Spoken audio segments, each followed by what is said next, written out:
मेरी तरफ से सभी को नमस्कार और चेतन भारत लर्निंग में आप सभी का स्वागत है। आज हम शुरू करने वाले हैं भूगोल का विषय और ये खास करके उत्तर प्रदेश सिविल सेवा परीक्षा के लिए हम शुरू कर रहे हैं। मुफ्त हमारा ये कोर्स है सारा का सारा।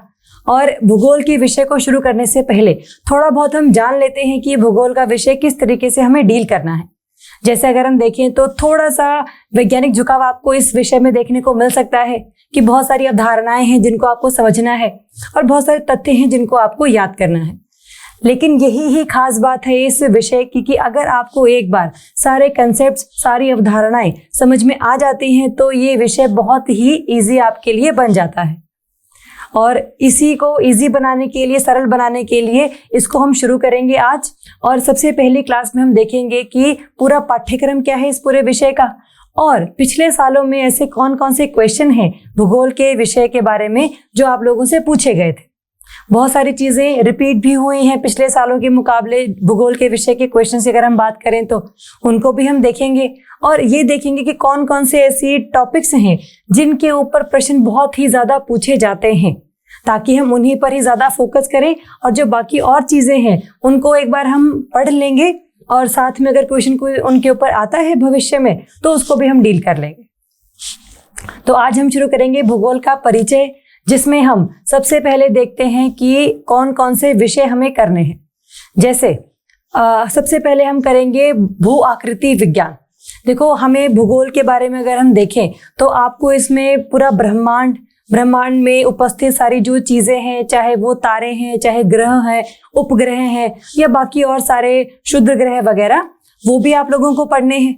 लेकिन इसमें स्पेशली हम लोग फोकस करते हैं पृथ्वी पर कि पृथ्वी की जो उत्पत्ति है वो कैसे हुई है, पृथ्वी की आंतरिक संरचना कैसी है, हमें कैसे पता लगता है कि पृथ्वी के जो अंदर में ये सब चीज़ें प्रेजेंट हैं, कौन कौन सी परतें हैं, ये सारी जो चीज़ें हैं ना पृथ्वी के रिगार्डिंग, उनको हमें बहुत डिटेल में करना है।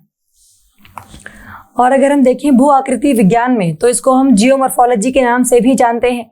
इसमें सबसे पहले हम बात करेंगे पृथ्वी की उत्पत्ति की, कि जो पृथ्वी है वो बेसिकली कैसे बनी है, क्यों बनी है और जब ये बनी है तो इसकी क्या क्या विशेषताएं हैं। और इसकी उत्पत्ति के बाद हम करेंगे पृथ्वी की आंतरिक संरचना, कि ये जो पृथ्वी है इसमें कौन कौन सी ऐसी परतें हैं जो एग्जिस्ट करती हैं, चाहे वो भूपर्पटी है, चाहे वो मेंटल है, चाहे वो कोर की परत है। इन तीनों की क्या विशेषताएं हैं, इन तीनों का महत्व क्या है पूरे भूगोल के विषय में। और हम इनको जानने के बाद किस तरीके से जो और भी सारी अवधारणाएं हैं पृथ्वी की उत्पत्ति के बारे में, उनके बारे में और ज़्यादा हम जान सकते हैं, ये हम पढ़ेंगे।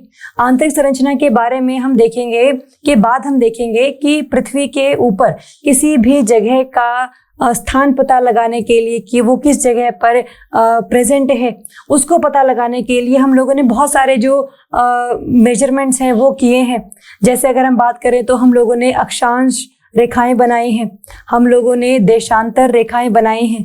इन दोनों को अगर हम पता लगा लेते हैं तो किसी भी जगह की जो लोकेशन है, उसकी जो उपस्थिति है, उसको हम पता लगा लेते हैं। सिर्फ और सिर्फ अक्षांश रेखाओं से हम नहीं पता लगा सकते, सिर्फ और सिर्फ देशांतर रेखाओं से हम नहीं पता लगा सकते। अगर आपको उपस्थिति पता करनी है तो इन दोनों के बारे में आपको पता होना चाहिए। और साथ में देशांतर रेखाओं का सबसे बड़ा महत्व ये है कि पृथ्वी पर किसी भी जगह का जो समय है वो आप इसके थ्रू पता लगा सकते हैं। तो ये सारी पृथ्वी की उत्पत्ति, आंतरिक संरचना, अक्षांश रेखाएं, देशांतर रेखाएं, ये सब इसमें हम पढ़ेंगे। और इसके साथ साथ कुछ चीज़ें और भी हैं। जैसे फॉर एग्जांपल हम बात करते हैं कि ऐसे कौन कौन से सिद्धांत हैं जो ये बताते हैं कि जो पूरा पृथ्वी है हमारा वो ऐसे बना है, ये अब आया था, ये जो मैग्मा है, जो लावा है, वो किस तरीके से किसी भी जगह पर पाया जाता है, उस मैग्मा की, उस लावा की क्या विशेषताएं हैं, उनके बारे में पता लगाएंगे हम लोग। तो बहुत सारे सिद्धांत ऐसे दिए गए हैं भूगोल में जो आपको हल्के से पढ़ने हैं, जिससे आपको पता लगता है कि पृथ्वी की उत्पत्ति के बारे में बहुत सारी अवधारणाएं लोगों के द्वारा दी गई हैं। अगर हम सिद्धांतों की बात करें, सबसे पहले इसमें हम करेंगे महाद्वीपीय विस्थापन सिद्धांत, जो एल्फ्रेड वेगनर ने दिया था। इसके विषय में हम सब पढ़ेंगे कि क्या ये सिद्धांत है, इसका क्या महत्व है आगे सबसे पहली ये धारणा थी जो कि पृथ्वी की उत्पत्ति के बारे में और पृथ्वी पर उपस्थित सभी महाद्वीपों की उपस्थिति के बारे में हमें सब चीज़ों के बारे में बताती है। ये हम पढ़ेंगे। फिर हम बात करते हैं प्लेट विवर्तनिकी सिद्धांत की, कि किसी भी जगह पर अगर भूकंप आता है तो वो क्यों आता है, किसी जगह पर अगर सुनामी आती है तो वो क्यों आती है, किसी जगह पर अगर ज्वालामुखी पाए जाते हैं तो वो क्यों पाए जाते हैं, इन सब के बारे में हम देखेंगे। और साथ में जब हम भूकंपों की बात करेंगे तो हमें ये पता हो कि भूकंपीय तरंगों के द्वारा हम कैसे पृथ्वी की आंतरिक संरचना के बारे में पता लगा सकते हैं, क्योंकि बहुत सारे ऐसे स्रोत थे, चाहे वो प्राकृतिक हों चाहे वो मानव निर्मित हों, बहुत सारे स्रोत ऐसे हैं जिनसे हम पता लगा सकते हैं कि पृथ्वी की आंतरिक संरचना कैसी है। लेकिन उन सब में से सबसे जो महत्वपूर्ण है, सबसे जो इम्पोर्टेंट है, दोज आर भूकंपीय तरंगे। तो उनके बारे में हम पता लगाएंगे कि कैसे हम इसके बारे में पता लगा सकते हैं कि एक्चुअली धरती की 3 परतें हैं और क्या वो ठोस अवस्था में है, क्या वो तरल अवस्था में है, या फिर वो गैसियस अवस्था में है। तो ये सारी बातें इसमें हम पता लगाएंगे। और उसके बाद हम शुरू करेंगे जलवायु विज्ञान शास्त्र।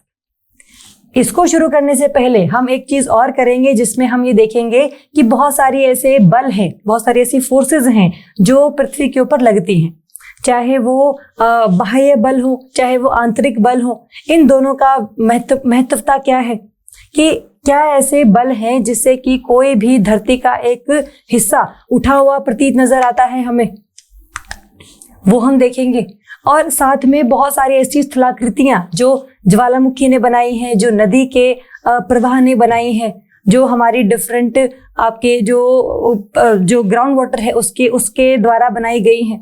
तो वो सारी चीजें हम करेंगे, चाहे उसमें हम पानी की बात कर लें, चाहे उसमें हम हिमानी की बात कर लें, ग्लेशियर्स की बात कर लें, तो सारे स्थलाकृतियों को भी हम लोग बहुत इजीली बहुत अच्छे से पढ़ेंगे। एक तो ये हो गया। दूसरा फिर हम शुरू करने वाले हैं जलवायु विज्ञान शास्त्र। इसमें हम सबसे इम्पोर्टेंट तौर पे बात करेंगे वातावरण की, कि हमारे धरती का जो वातावरण है उसमें कौन कौन सी गैसें उपस्थित हैं, उन गैसों का महत्व क्या है, कितनी उनकी अमाउंट है, कितनी उनकी मात्रा है, उसके बारे में हम पढ़ेंगे। और साथ में जो पृथ्वी के वातावरण की संरचना है वो कैसी है, उसमें सबसे पहली जो परत है वो क्षोभ मंडल है, उसकी क्या विशेषता है। फिर आता है आपका समताप मंडल, उसकी क्या विशेषता है। फिर आपका मध्य मंडल, और फिर उसके बाद आपका आयन मंडल। ये सारे जो मंडल हैं हमारे पूरे वातावरण के, उनको हम बहुत अच्छे से पढ़ेंगे और देखेंगे कि कैसे जो तापमान है वो भी बढ़ता या घटता रहता है इन पूरे के पूरे एरियाज में। ये इंपॉर्टेंट है हमारे लिए। उसके बाद हम बहुत सारे जो भी आपके मौसम और जलवायु की बात करेंगे, कि जलवायु को पता लगाने के लिए कौन कौन से घटक ऐसे हैं जो हमें पता होने चाहिए। जैसे हम बात करते हैं तापमान की, कि हमें किसी भी जगह का तापमान अगर पता लगाना है तो उस एरिया में क्या कोई समुद्र प्रेजेंट है या नहीं है, वो उससे हम तापमान का हल्का सा अंदाजा लगा सकते हैं। क्या उसके आसपास कोई बहुत ही ज़्यादा ज्वालामुखी उपस्थित है, उससे उसके टेम्परेचर पर क्या फर्क पड़ता है, वो सारी चीज़ें इसमें हम देखेंगे। तापमान के साथ फिर हम देखेंगे वायु दाब, एयर प्रेशर। किसी भी जगह का तापमान, किसी भी जगह का जो प्रेशर है, जो वायु दाब है, उससे हम पता लगा सकते हैं कि कौन कौन से जगहों पर हवाएं तेज चलेंगी, कौन कौन सी जगह पर हवाएं नहीं चलेंगी। इन सब के बाद हम आर्द्रता की बात करते हैं, कि ये सारे घटक हैं हमारे जलवायु को पता लगाने के लिए। उसमें आपके बादल आ गए, तो और साथ में आपका जो बारिश है, वर्षा ऋतु है, वो आ गई, कि क्या स्नोफॉल होती है, रेनफॉल होती है, उन सब के बारे में पता लगाएंगे, जिससे कि हमें ये अंदाज़ा लगता है कि उस जगह की जो जलवायु है वो कैसी है। क्या वहाँ पर बहुत ही ज़्यादा तापमान तेज रहता है, और अगर वो रहता है तो वो क्यों रहता है, वो धरती के किस जगह पर उपस्थित है जिससे कि तापमान में बहुत ज़्यादा वृद्धि होती रहती है साथ साथ। तो इन सब के बारे में पता लगाएंगे, और इन्हीं घटकों के बाद इन्हीं को ही हम यूज करके ये पता लगाएंगे कि कोई भी अगर चक्रवात आता है तो उन चक्रवातों के आने के लिए कौन कौन सी चीजें रिस्पॉन्सिबल हैं। चाहे वो चक्रवात आपके उष्ण कटिबंधीय हैं, चाहे वो चक्रवात आपके शीतोष्ण कटिबंधीय हैं, चाहे ट्रॉपिकल साइक्लोन्स है चाहे टेम्परेट साइक्लोन्स है, इनके बारे में हम पता लगाएंगे कि तापमान का, प्रेशर का, वायु दाब का, आर्द्रता का क्या इस पर फर्क पड़ता है, ये हमने देखा। और साथ में धरती के ऊपर ना बहुत सारी हवाएं ऐसी हैं जो कि पूरे साल चलती हैं, वो कैसे आई, हेडले सेल है, फेरल सेल है, पोलर सेल है, ये कैसे बनी कैसे नहीं बनी, उनके बारे में हम बात करेंगे। जेट स्ट्रीम जो बहुत ही ज़्यादा ऊपर वातावरण में चलती हैं, वो कैसे चलती हैं, उनकी क्या महत्वता है, उन सब के बारे में हम बहुत ही डिटेल में, बहुत ही डीपली स्टडी करेंगे इस जलवायु विज्ञान शास्त्र की क्लासेस में। और उसके बाद हम आएंगे समुद्र विज्ञान पे, जहाँ पर हम बहुत सारे महासागरीय धाराओं के बारे में बात करेंगे, हम ज्वार भाटा के बारे में बात करेंगे, किसी भी जगह का जो तापमान है वो इन महासागरीय धाराओं से कैसे इफेक्ट होता है उसके ऊपर। तो वो सारी जो चीज़ें हैं ये हम समुद्र विज्ञान में पढ़ेंगे। और साथ में जो हमारा समुद्र का तल है उसमें कौन कौन सी चीज़ें पाई जाती हैं, कौन कौन से एरियाज पाए जाते हैं, कि क्या वहाँ पर पर्वत है, क्या वहाँ पर पठार है, क्या वहाँ पर आपका समतल वाला एरिया है, वो सारे चीज़ों को हम एक तो बोलते क्या हैं और उनका क्या महत्व है, वहाँ पर कौन कौन से प्राकृतिक जो नेचुरल रिसोर्सेज हैं वो पाए जाते हैं। संसाधनों की बात भी हम लोग बहुत डिटेल में करेंगे यहाँ पर।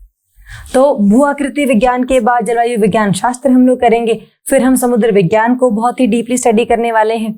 और इन सभी अवधारणाओं को पढ़ने के बाद, इन सभी कंसेप्ट्स को पढ़ने के बाद हम लोग आएंगे भारतीय भूगोल पर। भारत की मूल बातें कि भारत का अक्षांश रेखाओं में कितना एरिया है, देशांतर रेखाओं में कितना एरिया है, भौतिक विशेषताएं, पर्वत, पठार, समतल एरिया, नदियां, आपकी जितनी भी हिल्स हैं उनके बारे में पता लगाएंगे। नदी प्रणाली, गंगा है, ब्रह्मपुत्र है, गोदावरी, महानदी, कृष्णा, कावेरी, इन सभी नदियों के बारे में हम पढ़ेंगे और ये देखेंगे कि कौन कौन सी ऐसी सहायक नदियां हैं जो बाईं ओर से जुड़ती हैं या वो दाईं ओर से जुड़ती हैं। सीधा जो प्रश्न है वो इन चीज़ों के ऊपर पूछा जाता है। और फिर हम बात करेंगे जलवायु पर, जिसमें हम भारतीय मानसून के बारे में बहुत ही डिटेल में पढ़ेंगे कि एक तो मानसून आता क्यों है, और अगर वो आता है तो किस एरिया में कब आता है, और जब वो जाता है तो किस डायरेक्शन से होकर जो हवाएं हैं वो गुजरती हैं भारत की तरफ से। तो मॉनसून को इम्पैक्ट करने वाले जो डिफरेंट घटक हैं उन सब के बारे में हम बहुत डिटेल में पढ़ेंगे, चाहे वो एल नीनो है, चाहे वो ला नीना है, ये सब हम लोग डिटेल में करेंगे। और उसके बाद हम आएंगे खनिज और उद्योग, कि भारत में कहाँ कहाँ पर खनिज प्रेजेंट हैं, कहाँ कहाँ पर उनके रिगार्डिंग उद्योग हम लोगों ने लगाए हैं। और सिर्फ भारत में ही नहीं बल्कि पूरे विश्व में, उत्तर अमेरिका, आपका दक्षिण अमेरिका, अफ्रीका, एशिया, इन सब में कहाँ कहाँ पर बहुत ही ज़्यादा औद्योगिक नीतियों के चलते बहुत सारे उद्योग वहाँ पर लगाए गए हैं। क्या वहाँ पर बहुत ही ज़्यादा अच्छा खनिज वितरण हम लोगों को देखने को मिलता है कि यहाँ पर अगर कोयला है तो कोयले की खदानें यहाँ पर होंगी, और उन खदानों के होने की वजह से जो भी कोयले के पावर प्लांट हैं जिनसे हम बिजली उत्पन्न करते हैं वो वहाँ पर पाए जाते होंगे। अगर कहीं पर लौह अयस्क पाया जाता है तो वहाँ पर लौह अयस्क वाली जितनी भी इंडस्ट्रीज हैं, उद्योग हैं, वो आपको मिलेंगे। उनकी महत्वता क्या है कि अगर एक बार ये सही तरीके से चल पड़े तो भारत की इकोनॉमी पर, अर्थव्यवस्था पर क्या फर्क पड़ेगा, उन सब के बारे में हम देखेंगे। और फिर हम आते हैं भारतीय कृषि के ऊपर।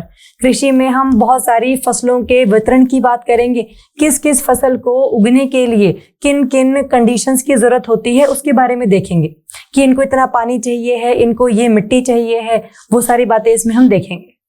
और फिर आता है कृषि में ही हम करेंगे आगे मृदा। मृदा के कितने प्रकार हैं भारत में, अगर हम देखें तो मृदा के हम लोग 8 प्रकारों को पढ़ते हैं, जिसमें हम काली मिट्टी, आपकी जो लाल मिट्टी है उसको पढ़ते हैं, जो अलूवियल मिट्टी है उसको पढ़ते हैं।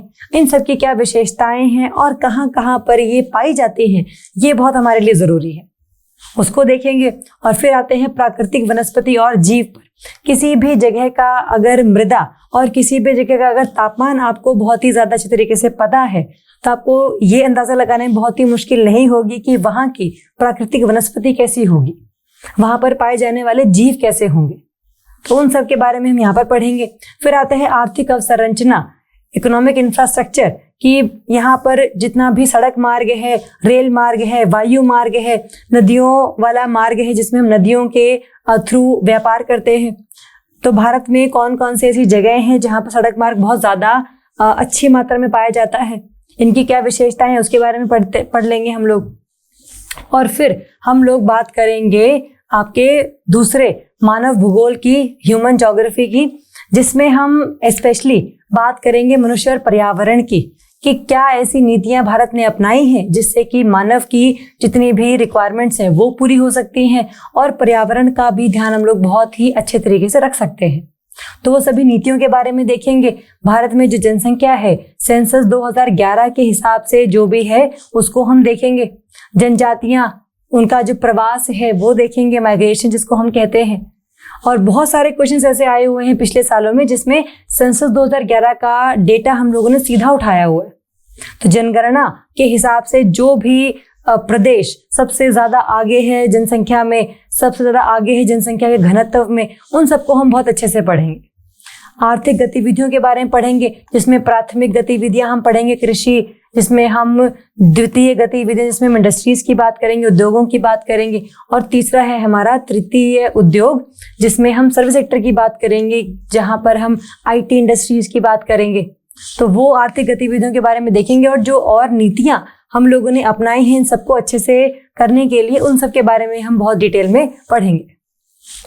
फिर आता है आपका बस्तियां, शहरीकरण, शहरों के कार्यात्मक वर्गीकरण कि हमने किस किस तरीके से उनको वर्गीकृत किया हुआ है, और साथ में शहरीकरण के होने के कारण क्या क्या हैं, और शहरीकरण अगर एक बार हो जाता है तो उसकी क्या विशेषताएं हैं, कि क्या शहरीकरण की वजह से जो हमारा बर्थ रेट है वो कम हो सकता है, वो ज़्यादा हो सकता है।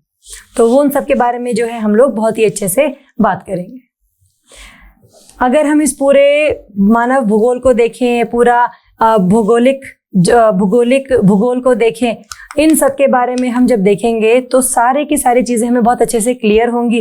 भौतिक भूगोल है, मानव भूगोल है, इसमें समुद्र विज्ञान, जलवायु विज्ञान शास्त्र, ये बहुत ही एक ऊपर से मोटे मोटे तौर पर आपको मैंने पाठ्यक्रम का अंदाज़ा दिया है। इसमें बहुत सारी चीज़ें ऐसी हैं जो हम लोग पढ़ेंगे, वो मे बी मैंने अभी ना बताई हूँ आपको, लेकिन आपको आइडिया हो जाएगा कि हम जब कोई भी टॉपिक शुरू करेंगे तो सबसे पहले उसका जो वर्गीकरण है उसको हम करेंगे, ताकि आपको पता हो कि हाँ ये जो विषय है इसमें इन सब चीज़ों का हम जिक्र करेंगे, ये टॉपिक्स हैं तो इसमें हम इन चीज़ों को पढ़ेंगे। तो वो हम करते जाएंगे टॉपिक बाय टॉपिक। तो ये तो हो गया हमारा पाठ्यक्रम की बात। अब अगर हम बात करें तो बहुत सारे ऐसे क्वेश्चंस हैं जो कि पिछले सालों में आए हुए हैं जो आप लोगों को पता होने चाहिए। जैसे अगर हम बात करें तो पहला क्वेश्चन है, which one of the following rivers is not the part of Indian Ganga river basin, कि भारत की जो गंगा नदी है उसमें से कौन सी ऐसी नदी है इन चारों ऑप्शंस में से कि वो इसका पार्ट नहीं है, वो इसका हिस्सा नहीं है। Punpun river, Jalangi river, Ajoy river, Jonk river. देखो ये जितनी भी तीनों नदियां हैं, पुनपुन, अजोय और जालांगी, ये गंगा की सहायक नदियों के नाम से जानी जाती है। जो जोंक नदी है ये आपकी महानदी की सहायक नदी है, तो इसीलिए महानदी को ही हम लोग इसको मानेंगे। और ऑप्शन जो डी है आपका, ये आपका सही उत्तर होगा, क्योंकि इसमें पूछा गया कि नॉट, कि कौन सा हिस्सा नहीं है गंगा प्रणाली का। नेक्स्ट हम बात करेंगे, एज पर सेंसस 2011 एस्टिमेट्स, जनगणना 2011 के हिसाब से ऐसा कौन सा प्रदेश है जो कि सबसे ज्यादा पॉपुलस है, सबसे ज्यादा जनसंख्या उसमें पाई जाती है? बिहार, मध्य प्रदेश, महाराष्ट्र, यूपी। तो आंसर इज यूपी। जैसा बता रही थी मैं आपको कि जनगणना के ऊपर काफी सारे जो प्रश्न है वो पूछे जाते हैं, तो Uttar Pradesh is one of them. फिर आता है प्रश्न कि कौन सा ऐसा देश है जो कि काले सागर के ऊपर प्रेजेंट नहीं है? कौन सा ऐसा देश है जो काला सागर से उसकी बाउंड्री टच नहीं होती? Syria, Turkey, Georgia, Bulgaria. तो इसका आंसर है सीरिया, क्योंकि टर्की, जॉर्जिया, बुल्गारिया ये तीनों ही काला सागर की जो बाउंड्री है उसको टच करती है। तो जितने भी आपके मैप के रिगार्डिंग क्वेश्चंस हैं, प्रश्न हैं, उनके बारे में भी हम बहुत डिटेल में पढ़ेंगे, ताकि जितने भी मैप बेस्ड क्वेश्चंस होंगे उनको हम अच्छी तरीके से डील कर सकें। नेक्स्ट है, कौन सी ऐसी लोकल विंड लोकल विंड को आपको मैच करना है किन जगहों पर ये चलती हैं। जैसे अगर हम लेवेचे की बात करें तो हाँ ये स्पेन में चलती हैं। ब्रिक फील्डर की बात करें तो हाँ ये ऑस्ट्रेलिया में चलती हैं। ब्लैक रूलर की बात करें तो हाँ ये नॉर्थ अमेरिका में चलती हैं। और अगर हम शामल की बात करें तो ये ऑस्ट्रिया में नहीं चलती हैं, ये चलती हैं आपका इराक और जो आपका अरेबियन गल्फ है उस एरिया के आसपास चलती हैं। तो option D is the answer की, क्योंकि पूछा भी क्या है, कौन सा सही तरीके से मैच नहीं किया हो। फिर आता है कि ऐसा कौन सा इसमें से ऑप्शन है जो रिस्पॉन्सिबल है कि इंडिया में सर्दियों में बारिश होती है। सर्दियों में बारिश हमारे यहाँ पर होती रहती है, तो उसके आने के रीजंस क्या हैं? रिट्रीटिंग मानसून की जाता हुआ मानसून, साइक्लोनिक डिप्रेशन की चक्रवातीय डिप्रेशन, वेस्टर्न डिस्टर्बेंस पश्चिमी विक्षोभ, या साउथ वेस्ट मानसून आपका, इन चारों में से क्या रिस्पॉन्सिबल है? तो आंसर रहेगा आपका सी, वेस्टर्न डिस्टर्बेंसेस और पश्चिमी विक्षोभ भी आप इनको बोल सकते हैं। तो इन वजह से हरियाणा, पंजाब, यूपी, जम्मू एंड कश्मीर, इन सभी एरियाज में काफी ज्यादा बारिश देखने को मिलती है, खासकर सर्दियों के महीनों में। तो आंसर इज पश्चिमी विक्षोभ। नेक्स्ट हम बात करेंगे कि असर्शन दिया हुआ है, रीजनिंग दिया हुआ है। सबसे पहली स्टेटमेंट है कि बहुत सारे जो आपके पारिस्थितिक तंत्र के डिफरेंट कंपोनेंट्स हैं वो आपस में एक दूसरे से लिंक्ड नहीं है, इंटरडिपेंडेंट नहीं है, एक दूसरे के ऊपर वो डिपेंड नहीं करते। तो option obviously this is wrong, क्योंकि वातावरण में या पारिस्थितिक तंत्र में, इकोसिस्टम में जो भी स्पीशीज रहती हैं, जो भी लोग रहते हैं, और साथ में जो उस एरिया का तापमान है, वायु दाब है, वहां पर आर्द्रता है, इन सभी चीजों के ऊपर वो डिपेंड करते हैं। तो yes, this statement, this assertion is wrong. फिर आता है human activities have the impact on the environment, कि मानव गतिविधियों की वजह से पर्यावरण पर काफी ज्यादा नेगेटिव असर पड़ता है, या सिर्फ असर पड़ता है, नेगेटिव लिखा नहीं हुआ बट तो असर तो पड़ता है कम से कम, चाहे वो पॉजिटिव हो चाहे वो नेगेटिव हो। तो yes, this is also true. अगर हम फर्स्ट देखें तो रॉन्ग है, तो A is false and R is true. Option D is the answer. बहुत ही इजी क्वेश्चंस है, बहुत ही कंसेप्चुअल क्वेश्चंस है। अगर आप इनको देखोगे तो बहुत ही इजी आपको लगेंगे। पूरे ज्योग्राफी करने के बाद आपको इनको अटेम्प्ट करने में कोई भी दिक्कत नहीं आएगी। नेक्स्ट प्रश्न हम देखते हैं कि कौन सा ऐसा देश है जिसमें कोको प्रोड्यूस नहीं होती है। फॉर एग्जाम्पल, जिसमें हम कॉफी की बात करते हैं तो लाटविया, घाना, कैमरून, आइवरी कोस्ट। देखो कैमरून में, घाना, आइवरी कोस्ट में, ये तीनों तो बहुत ही ज्यादा जाने जाते हैं कोको प्रोड्यूसिंग के लिए। लाटविया ऐसी कंट्री है जो कि नहीं जाने जाती, तो option A is the answer. फिर आता है कि ऐसी कौन सी स्टेज है जिसमें शहरीकरण सबसे ज्यादा तेजी से होता है? पहली स्टेज, दूसरी स्टेज, तीसरी या फिर फोर्थ स्टेज? तो आंसर इज सेकेंड स्टेज। ये हम करेंगे जब हम करेंगे डेमोग्राफिक ट्रांजिशन थ्योरी। एक ऐसी थ्योरी जिसमें हम देखते हैं कि कोई भी जो देश है वो 4 चरणों से गुजरता है उसकी जनसंख्या के रिगार्डिंग, कि पहले लोग कृषि करते थे, फिर लोग उद्योगों में आए, जो जन्म दर है वो कैसे इंक्रीज हो रही है, मृत्यु दर कैसे कम हो रही है, उन सब के बारे में हम देखेंगे। तो इसका जो answer that is second stage. फिर आती है बात की असर्शन है पहली, तीस्ता रिवर जो है पहले गंगा की सहायक नदी हुआ करती थी, लेकिन अब ये ब्रह्मपुत्र की सहायक नदी है। ये बात सही है। तीस्ता रिवर ने अपना जो पूरा रास्ता है वो किया है चेंज। पहले ये गंगा की सहायक नदी हुआ करती थी बट ये ब्रह्मपुत्र की है, तो दिस इज सही। Second, river capturing, yes it is the very important phenomena for the Himalayan river. जिसमें होता क्या है कि कोई भी एक जो 2 बड़ी रिवर हैं, ये मेजर रिवर 1, ये मेजर रिवर 2, पहले ये जो सहायक नदी है वो इसकी हुआ करती है, बट धीरे धीरे करके होता क्या है, ये M3 नदी जो है ये बन जाती है सहायक नदी ऑफ M2। इसको हम कहते हैं रिवर कैप्चर, कि ये जो M3 रिवर है, M3 नदी है, ये M2 ने कैप्चर कर ली फ्रॉम M1। तो दोनों ही बातें सही हैं इसमें, और इसका जो रीजन है वो भी सेम है कि हाँ कारण भी तो यही है। तो यस, दोनों सही हैं and R is the correct explanation of A. तो option A is the answer. फिर आती है बात, हमें लगाने हैं पश्चिम से पूर्व की तरफ वो सारे आइलैंड्स जो कि इंडोनेशिया में पाए जाते हैं।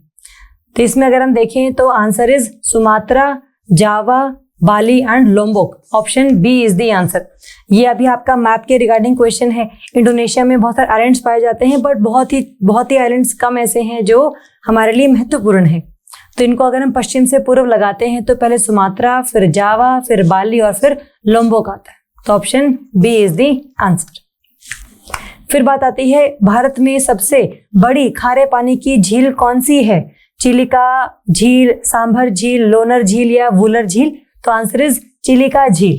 पूरे भारत में ये सबसे ज्यादा बड़ी खारे पानी की झील है। अगर पूछा होता प्रश्न की सबसे बड़ी खारे पानी की झील विद इन दी बाउंड्री कौन सी है, तो इसका आंसर होता फिर सांभर झील। लेकिन इसमें कोई बाउंड्री की बात नहीं करी ना, तो आंसर इज चिलिका। फिर आते हैं आपके ये सारे ज्वालामुखी हैं जो आपको मैच करने हैं सभी कंट्रीज के साथ। जैसे अगर हम देखें तो माउंट एटना जो है, देखो एटना बहुत ही फेमस है फॉर इटली, माउंट पेरिकुटिन फेमस है फॉर मेक्सिको। ये सारे ज्वालामुखी ये हम करेंगे जब हम प्लेट विवर्तन के सिद्धांत के बारे में पढ़ेंगे। अगर हमें बी और सी पता है, बी का 1 है, इसका मतलब ये 2 ऑप्शंस तो चले गए, और माउंट पेरिकुटिन सी का है बी, तो ये चला गया सेकंड ऑप्शन। तो ऑप्शन 3 इज द आंसर। तो अगर आपको 4 में से सिर्फ 2 ही पता थे तो भी आपको ये जो प्रश्न है वो बहुत ही इजीली सॉल्व हो जाता है। फिर हम बात करते हैं कि स्टैच्यू ऑफ पीस, शांति का जो पुतला है, ये किस प्रदेश में इंडिया में पाया जाता है? तो आंसर इज गुजरात। सरदार वल्लभ भाई पटेल जी के नाम पर ये जो स्टैच्यू ऑफ पीस है बनाया गया है, शांति का पुतला बनाया गया है, जिसकी जो ऊंचाई है वो भी 182 मीटर है, जो इसको पूरे विश्व का सबसे लंबा एक जो पुतला है वो बना देता है। तो आंसर इज ऑप्शन सी। फिर बात करते हैं कि कौन से साल में पर्यावरण संरक्षण अधिनियम को पास किया गया था? तो आंसर इज 1986। ये सबसे इंपॉर्टेंट है। तो 1986 में ही हम लोगों ने पर्यावरण संरक्षण अधिनियम को पास किया था, और उसके बाद ही हम बहुत सारे जितने भी क्षेत्र हैं उनको कहीं पर हम लोगों ने संरक्षित करते हैं तो वहां पर हम मानवों का जाना बंद कर देते हैं, मनुष्यों का जाना बंद कर देते हैं। बहुत सारी जितनी भी बायोडाइवर्सिटी है, विविधता है हमारी, उनको हम बहुत ही अच्छे तरीके से संरक्षित करने की कोशिश करते हैं। तो ये सारी चीजें आपको पता हो। फिर आता है कि कौन सा ऐसा देश है जो कैरेबियन सागर में नहीं पाया जाता? इससे पहले आपको पता होगी कैरेबियन सागर है कहाँ पर, इसकी लोकेशन क्या है? तो इसमें ग्रेनेडा जो है ये देश है, मॉन्टसेरेट भी एक देश है, एंगोला भी एक देश है।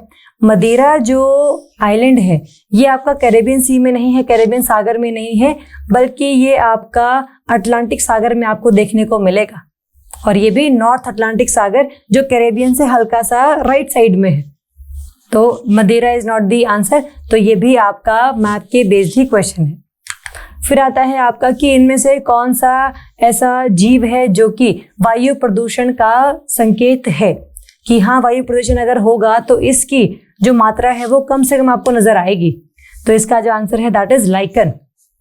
लाइकन एक ऐसा एनिमल है, एक ऐसा जानवर है जो अगर नहीं पाया जाता है, इसका मतलब बहुत ही ज्यादा वायु प्रदूषण उस एरिया में बढ़ गया है।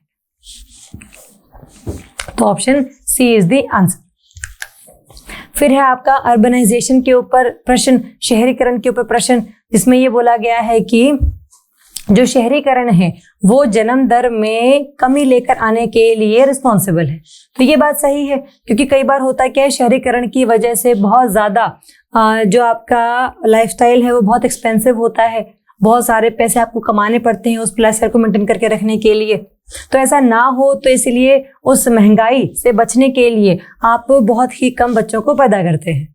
तो इसीलिए हाँ, शहरीकरण जो है वो जन्म दर में कमी लेकर आने के लिए रिस्पॉन्सिबल माना जाता है। हाई लिटरेसी रेट, जो सबसे ज्यादा साक्षरता दर है, वो डायरेक्टली रिलेटेड है टू लो बर्थ रेट, कि अगर किसी भी क्षेत्र में साक्षरता दर ज्यादा होती है तो वहां पर जन्म दर भी कम होती है। हम एग्जाम्पल लेंगे केरल का, तो केरल में भी अगर साक्षरता दर ज्यादा है तो बर्थ रेट वहां पर कम है। तो this is also correct statement. पूछा गया है आप लोगों से करेक्ट, तो दोनों ही सही है। तो आंसर क्या रहेगा आपका? सी, बोथ 1 and 2। फिर बात आती है कि मेकोंग नदी के बारे में, कि मेकोंग नदी जो है इसका स्रोत तिब्बत पठार है। तो इसके बाद सही है, तिब्बत पठार से निकलती है ये नदी। मेकोंग का जो डेल्टा है वो कंबोडिया के दक्षिण में पाया जाता है, ऐसा नहीं है। ये जो डेल्टा है मेकोंग नदी का, ये वियतनाम वाले क्षेत्र में पाया जाता है। तो कंबोडिया यहाँ पर गलत लिखा हुआ है, वियतनाम देखने को मिलेगा। तो ये भी आपका मैप के रिगार्डिंग क्वेश्चन है, तो हम साथ साथ उसको मार्क करते रहेंगे। तो ये फर्स्ट सही है सिर्फ, तो answer is A1 only. Next है कार्बन क्रेडिट का जो कंसेप्ट है वो किस में आया था? तो ये आया सबसे पहली बार क्योटो प्रोटोकॉल, कि हम CO2 को बेच सकते हैं, CO2 को खरीद सकते हैं। ये सारी जो चीजें हैं ये आपका क्योटो प्रोटोकॉल में लेकर आया गया था। फिर बात करते हैं कि which of the following state has the lowest density of population, जनसंख्या घनत्व सबसे कम कौन से प्रदेश में पाया गया है जनगणना 2011 के हिसाब से? ऑप्शन है आपके हिमाचल प्रदेश, अरुणाचल प्रदेश, वेस्ट बंगाल या मिजोरम। तो इसका जो आंसर है ये है आपका अरुणाचल प्रदेश। तो अरुणाचल प्रदेश में सबसे कम जनसंख्या का जो घनत्व है वो पाया गया है। फिर बात करते हैं कि ओजोन दिवस हम किस दिन मनाते हैं? 30 जनवरी, 16 सितंबर, 19 अप्रैल, 29 अप्रैल या फिर 2 अक्टूबर। तो आंसर इज 16 सितंबर, क्योंकि इसके ही दिन हम लोगों ने मॉन्ट्रियल प्रोटोकॉल को साइन किया था, जिसमें हमने ओजोन को बचाने के लिए, ओजोन को खत्म करने के जितने भी सब्सटेंसेस हैं उनको बैन कर दिया था। 16 सितंबर को हम मनाते हैं विश्व का ओजोन दिवस। फिर बात करते हैं जितने भी आपके वाटरफॉल्स हैं उनको आपको मैच करना है उनके प्रदेशों से। जैसे अगर हम देखें दूध सागर जो फॉल है, जो झरना है दूध सागर, ये आपका मांडवी रिवर पे है जो गोवा में मिलती है। तो ए का जो आंसर है वो हो जाता है 4। इससे आपके ये जो 2 ऑप्शन है चले जाते हैं। जो आपका बरकाना है, बरकाना, कंदाहर, पालनी है आपका हिमाचल प्रदेश में, डी का है 3 ऑप्शन। तो ये हो जाता है आपका ऑप्शन नंबर ए का 4 है, डी का हिमाचल प्रदेश है। अगर हम बरकाना की बात करें तो कर्नाटका में है, और कंदाहर की बात करेंगे तो ये उड़ीसा में है। तो बहुत सारे झरने हम लोग पढ़ेंगे, जिसमें हम दूध सागर झरने की बात करेंगे, हम और सारे झरनों की, जिसमें हम जोग झरने जो है उनकी बात करेंगे। इंडिया के ही नहीं, भारत के ही नहीं, बल्कि पूरे विश्व के झरनों की बात करेंगे हम, कि नायग्रा झरने भी अगर हैं तो वो किस नदी पर पाए जाते हैं, किस झील पर पाए जाते हैं, उनके बारे में हम बहुत डिटेल में डिस्कस करेंगे। फिर आता है कि इनमें से कौन सी ऐसी गैस है जो कि ग्रीन हाउस गैस नहीं है, जो कि धरती के वातावरण के टेम्परेचर को इंक्रीज करने के लिए रिस्पॉन्सिबल नहीं पाई जाती। तो कार्बन डाइऑक्साइड, क्लोरोफ्लोरोकार्बन, मीथेन या आर्गन। तो आर्गन जो है वो ग्रीन हाउस गैस नहीं है, ये धरती के वातावरण को गर्म करने के लिए रिस्पॉन्सिबल नहीं है। तो option D is the answer. तो ये जो प्रश्न है ये आपका जलवायु वाले चैप्टर में से आया है। फिर बात करते हैं रूर कोल फील्ड। रूर एक जगह है जहां पर बहुत सारी कोयले खदानें मिलती हैं, तो वो किस देश में है? तो ये है जर्मनी। जैसे अगर हम देखें तो हमारे यहाँ पर जो छोटा नागपुर का पठार है वो भी हम कहते हैं कि it is Ruhr of India, कि यहाँ पर भी बहुत सारे जो कोयले खदानें हैं वो देखने को मिलती हैं। तो जर्मनी में रूर है, वैसे ही नाम पर छोटा नागपुर प्लेट्यू पठार is known as Ruhr of India, Bharat का रूर। फिर बात करते हैं कि कौन से ऐसे डीपेस्ट पॉइंट्स हैं, सबसे ज़्यादा गहराई वाले जो पॉइंट हैं वो कौन कौन से हैं किस महासागर में। अगर मैं बात करूं पैसिफिक ओशन की, तो पैसिफिक ओशन की सबसे जो गहरी जगह है वो है आपका मरियाना ट्रेंच। तो ए का अगर ऑप्शन सी है तो ये 2 ऑप्शन आपके चले जाते हैं। जो आपका इंडियन ट्रेंच है, जो अटलांटिक ट्रेंच है, इंडिया में आपको मिलता है सुंडा ट्रेंच, सुंडा आइलैंड्स वगैरह वाले। तो सी का जो ऑप्शन है 1 है, तो दोनों में ही सी का ऑप्शन 1 है। फिर बात करते हैं आर्कटिक का। आर्कटिक वाला जो है आर्कटिक का मोलोय डीप है, तो बी का इज 2 एंड डी का इज 2। अटलांटिक ओशन में, अटलांटिक महासागर में है आपका Puerto Rico trench.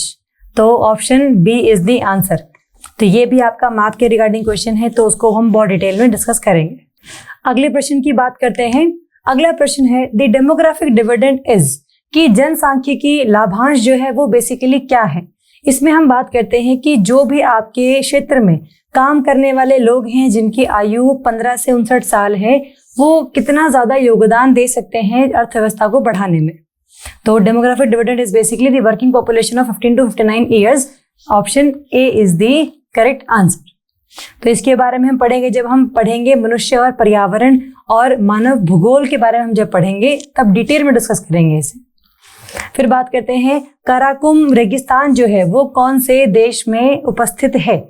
Kazakhstan, Tajikistan, Kyrgyzstan या तुर्कमेनिस्तान? तो इसका आंसर है तुर्कमेनिस्तान। बहुत सारा एक बहुत बड़ा एक डेजर्ट है, ये रेगिस्तान है जो इस पूरे देश में फैला हुआ है। तो option D is the answer. फिर है कि कौन सा ऐसा बायोस्फीयर रिजर्व है जो किस प्रदेश में पाया जाता है? जैसे अगर हम मानस, सुंदरबन, नंदा देवी, पचमढ़ी की बात करें तो चारों ही बहुत फेमस है।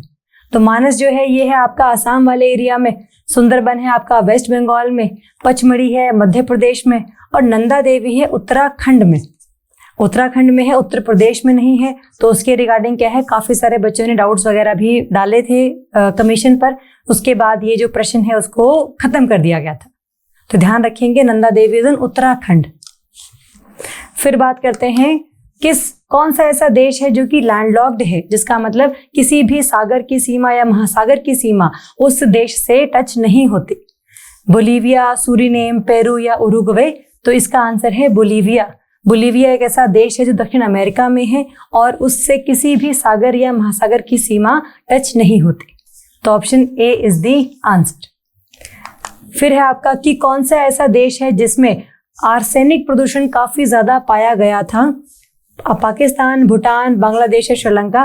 बहुत न्यूज में था ये, क्योंकि बांग्लादेश एक ऐसा देश बन गया था जिसमें पीने के पानी में भी काफी ज्यादा आर्सेनिक पाया जाने लगा था, जिससे लोगों की काफी डेथ्स हो रही थी और काफी सारी बीमारियों का भी एक जो कारण है वो प्रदूषण बनता जा रहा था। तो option B is the answer. फिर आता है क्वेश्चन कि इनमें से ऐसा कौन सा घटक है जो कि धरती के वातावरण को इंक्रीज करने में या उसके तापमान को बढ़ाने के लिए रिस्पॉन्सिबल है?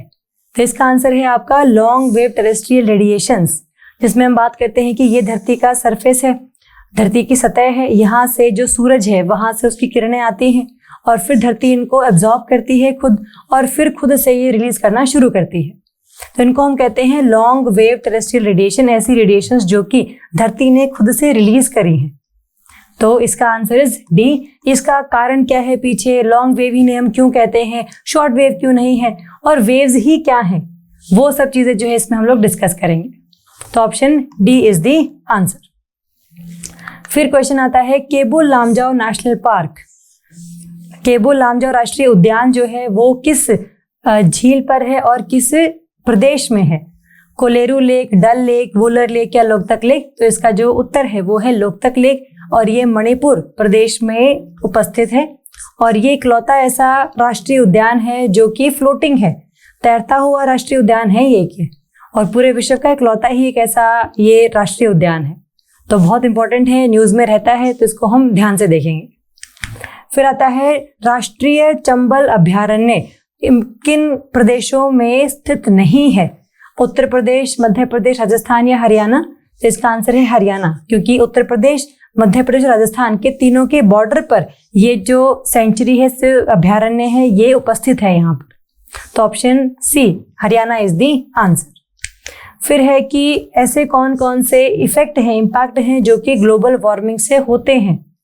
जैसे अगर हम धरती के तापमान के बढ़ने की बात करें तो उस वजह से सी लेवल राइज होता है, सागर का जो पानी है वो ऊपर की तरफ आता है, सही बात है। जो हिमानी है वो हमारे पिघल जाते हैं, सही बात है। बीमारियां फैल जाती हैं, सही बात है। और जो कोरल्स हैं उनका भी जो रंग है वो काफी ज्यादा खत्म हो जाता है। ये क्यों होता है, क्या कारण है, इसको हम देखेंगे, बट अभी के लिए हमें ध्यान रखना है कि ये चारों ही ऐसे परिणाम है जो ग्लोबल वार्मिंग की वजह से होते हैं। तो इसका जो आंसर है दैट इज डी। नेक्स्ट हम बात करेंगे कि सतत पर्यटन का इनमें से कौन सा ऑब्जेक्टिव है? जिसमें हम सतत की अगर बात करेंगे तो सतत का मतलब ही ये होता है कि आपने अर्थव्यवस्था, आपने पर्यटन, आपने आपका सारा पर्यावरण, इन सब को कॉम्प्रोमाइज नहीं किया, हर सभी का एक सामंजस्य आपने बिठाया हुआ है। अगर हम बात करें सतत पर्यटन की तो इसमें पर्यटन और पर्यावरण, इन दोनों का ही आपने सही तरीके से ध्यान रखना है। ये उसका ऑब्जेक्टिव होगा, ये उसका उद्देश्य होगा। तो option C, to manage tourism and environment while maintaining cultural integrity and ecological processes, option C is the answer. फिर आता है कि टोटल फर्टिलिटी रेट, कुल प्रजनन दर जो है वो हम कब कह सकते हैं कि ये रिप्लेसमेंट लेवल पर आ गई है? तो इसका आंसर है 2.1। अगर हम कुल प्रजनन दर की बात करें तो इसका मतलब होता है कि अगर 2.1 है ये, इसका मतलब जो 10 कपल्स हैं या फिर 20 इंडिविजुअल जो हैं उन्होंने 21 बच्चों को जन्म दिया है, और जब इनकी डेथ हो जाएगी तो इनका जो जगह है वो ये 21 बच्चे ले लेंगे। 21 मतलब 20 + 1 है ना ये, तो 20 को रिप्लेस करना चाहिए 20 से ही। 1 हमने एक्स्ट्रा लिया है क्योंकि डिजीजेस हो जाती हैं कई बार, डिजास्टर्स हो जाती हैं कई बार, और काफ़ी सारी बार लोगों की जो डेथ्स हैं वो होती रहती हैं, तो इसलिए 21 हम लोगों ने रखा है ताकि एक बैलेंस जो है वो हमारा मेंटेन रहे। तो आंसर इज 2.1। फिर बात करते हैं कि इनमें से ऐसा कौन सा देश है जिसमें से भूमध्य रेखा गुजरती नहीं है? ये चारों ही देश अफ्रीका के देश हैं, गैबोन, सोमालिया, इक्वाटोरियल गिनी या रवांडा। ये चारों अफ्रीका के देश हैं और इनमें से सिर्फ गैबोन और सोमालिया में से ही भूमध्य रेखा गुजरती है और इक्वाटोरियल गिनी और रवांडा में से नहीं गुजरती। तो ऑप्शन 3 और 4, option D is the answer. फिर बात करते हैं मलेशिया में जो किंता वैली है वो किस चीज़ के लिए फेमस है, किस चीज़ के लिए वो जानी जाती है? रबर की प्रोडक्शन के लिए, चाय की प्रोडक्शन के लिए, टिन की प्रोडक्शन के लिए या फिर कॉफी की प्रोडक्शन के लिए? इसका जो आंसर है that is tin, option C is the answer. फिर बात करते हैं कि ग्रीन हाउस इफेक्ट के ना होने पर धरती का जो तापमान है वो कितने सेल्सियस तक गिर सकता है, इसके बारे में देखते हैं। इसके बारे में क्वेश्चन है 0 डिग्री, 5 डिग्री, -18 डिग्री और -20 डिग्री। तो answer would be -18 degree Celsius की, क्योंकि यही जो गैसें हैं वो रिस्पॉन्सिबल हैं धरती के तापमान को सही तरीके से बैलेंस करने के लिए। लेकिन जब इनकी मात्रा ज़्यादा हो जाती है तब ये ज़्यादा योगदान देती हैं ग्लोबल वार्मिंग को ज़्यादा इंक्रीज करने में। तो इसका जो आंसर है वो -18 डिग्री सेल्सियस है। क्यों है, क्या परिणाम है, ये हम देखेंगे जब हम पूरी क्लासेस में इसको डिटेल में डिस्कस करेंगे। फिर बात आती है कि इनमें से आपने देश और उनकी जो कैपिटल हैं उनको मैच करना है। मोरक्को कैपिटल रबात है, सही बात है। ट्यूनीशिया कैपिटल ट्यूनिस है, सही बात है। अल्जीरिया कैपिटल अल्जीर्स है, ये भी सही बात है। केप वर्दे की जो कैपिटल है दैट इज प्रेरा, और जो बामाको है that is the capital of Mali. तो ये जो 4th ऑप्शन है that is not correctly matched. तो option D is the answer. फिर क्वेश्चन है कि इनमें से ऐसा कौन सा महासागरीय धारा है, महासागरीय प्रवाह है जो हिंद महासागर के साथ एसोसिएटेड है? Florida current, Canary current, Kuril current या अगलहास करंट? तो answer is C, Agulhas current, जो पश्चिमी हिंद महासागर में पाया जाता है और अफ्रीका के पूर्वी दिशा में पाया जाता है। तो अगलहास महासागरीय धारा is the answer, option C. फिर है आपका डार्लिंग रेंज।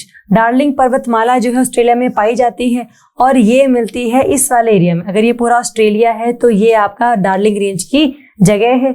और ये कौन सी है जगह? साउथ वेस्टर्न, उत्तर दक्षिण पश्चिमी। तो answer is south western coast, दक्षिण पश्चिमी coast, option D is the answer. फिर है आपका ऐसे कौन से देश हैं जिनमें हम इन तूफानों को अलग अलग नामों से जानते हैं, इन अलग अलग चक्रवातों को जानते हैं? जैसे अगर हम बात करें जो विलीज है उनको हम जानते हैं ऑस्ट्रेलिया में।